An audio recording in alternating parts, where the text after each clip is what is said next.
Welcome back.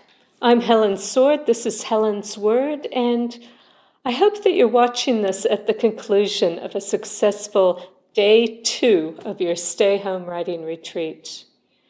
Before you close up shop for the day, I'd like you to get out your notebook and briefly review the goals that you set for yourself earlier today. Your time goal, your content goal, your social goal, and your physical goal or goals.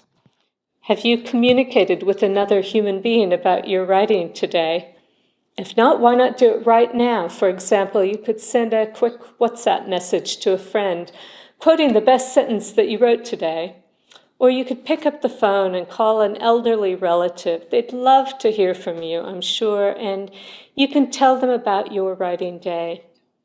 Also, don't forget your new physical goal or goals. Have you moved your body as much today as you said you would?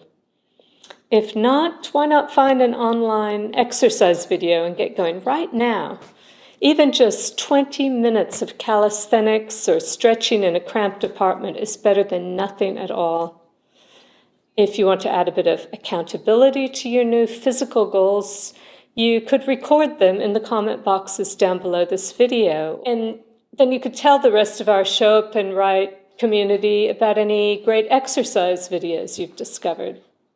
And if you check out the bookshop on my website at helensword.com, you'll find some great books on writing and productivity, writing in the body, writing and well-being. They'll help you figure out how to make those new routines stick. Thanks for showing up to write, and I'll see you tomorrow.